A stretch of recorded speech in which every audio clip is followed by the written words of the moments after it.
So, we start with a common systemic overview of ENT.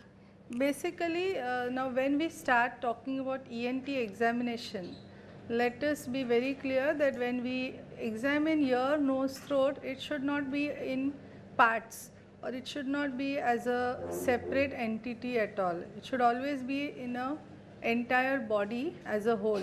You have to have an overview of the entire body. You cannot just examine ear, nose, throat and then forget about everything else.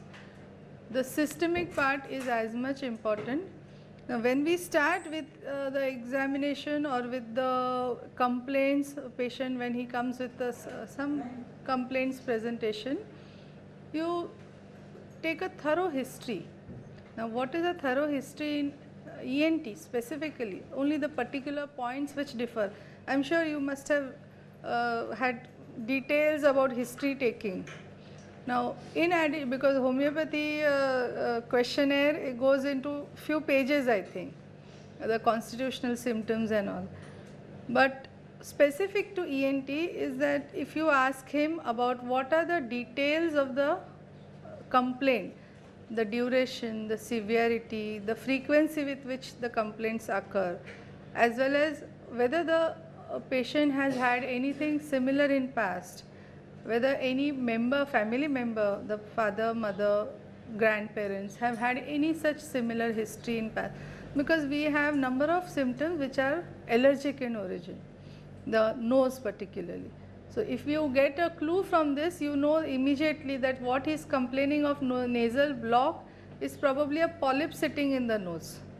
Right from that genetic history that you get, you do not have to keep on looking out for the reason of nose block and wait till the endoscopy is done or the examination of X-ray of or CT scan is done. You immediately try to suspect a polyp and you immediately start the treatment schedule on that lines. This is one aspect. Then second aspect is any surgery in past. They will forget certain small surgeries. Suppose there is a scar in behind the ear, which you are definitely going to overlook because it is in the groove, post-oral groove. So, unless you ask for it or unless you have keen eyes, you will not recognize the scar. Once you recognize the scar, your half job is done, because you are aware that he has been operated before for any, suppose it is post-oral, it is a otitis media that he has been operated. These are just few instances where I am trying to mark out that these points in history taking are much more significant. So, when we start talking about examination of the ear, we start with the pinna basically. The pinna examination should be done in detail regarding the skin, the swellings or the genetically, any idea, what genetic disorder can affect the pinna? Absence of pinna. Okay. Recently there was a surgery about that. Okay. Yeah. Absence is called anoxia, and minimal presence is called microtia. Not hypoxia, it's microtia. And any genetically determined. The whole language changed probably. You see the hair on the pinna. Okay, hairy pinna. What else? A small pit somewhere near the pinna.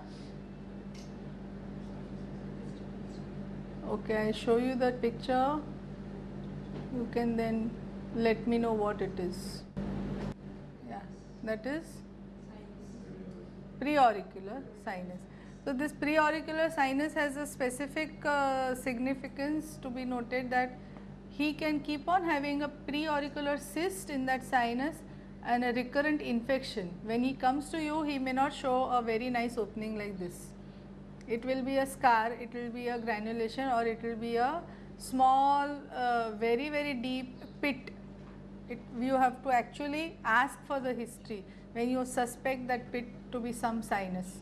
It will never be so distinctly seen, because they have already had number of infections in the childhood which has been overlooked, or it has been treated and then left, because sinus excision is not attempted in far off places.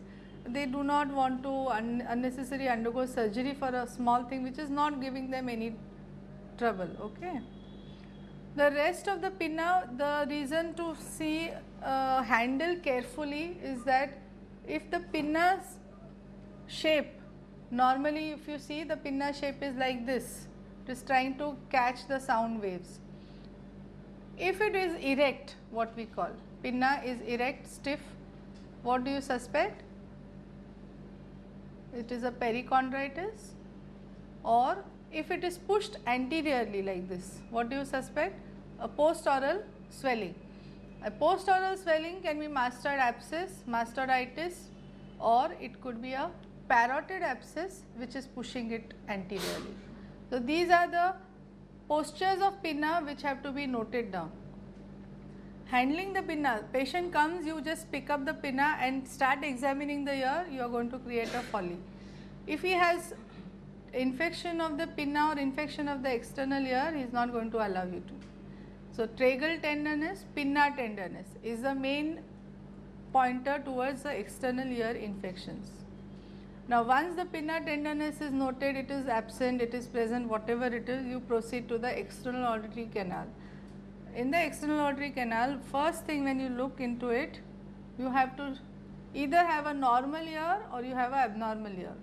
Now, how do you have normal ear is always full of wax. Some patients have a very clean ear who are keeping on cleaning with the earbuds, and you can see directly a drum, pearly white drum. In fact, you will not notice it because you will feel it is something abnormal. Or you have something sitting in the ear which may or may not be wax plus fungus. Fungus can be identified not as a greyish black thing always or by spores, it is always identified as a greyish white debris. It is more of a white debris than that spores which are seen very nicely, aspergillus spores. Those will be evident with the otoscopic examination, right. So, second thing that you have noted is the external auditory canal. Now, you come to the drum. Now, drum cannot be seen under headlight. I think you all use a torch, correct? Now, with a torch you will see a drum. Now, the particular posture to be held, the pinna has to be held with the top, and how do you, any idea? You have to pull it posteriorly and backwards, okay, upwards and backwards. But in a child, you have to hold it horizontally. Just pull it laterally, outwards, that's all. Because, anybody? Canal is straight, that's right. So, there are no two bends. Normally, it is a S-shaped external auditory canal which is bent at two angles, and that is why you have to straighten it in adult, whereas in young children it is still straight, it has not undergone those bones changes. The external auditory canal is made up of outer 2/3 cartilaginous and inner 1/3 deep canal is bony. So, according to the modulation of the bone growth, this canal changes occur. Once you have straightened the pinna, examined the ear, external auditory canal, have seen there is no problem in the ear, no external auditory canal problem, no infection. I am assuming because we have to go further. I will show you all the pictures later on. You have to notice the drum. What do you notice in the drum?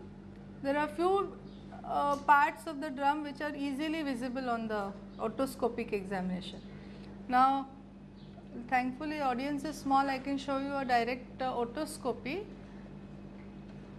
I think it is worthwhile investing in otoscope to find out the details about the middle ear. Okay. Otoscope is a magnified version of a torch.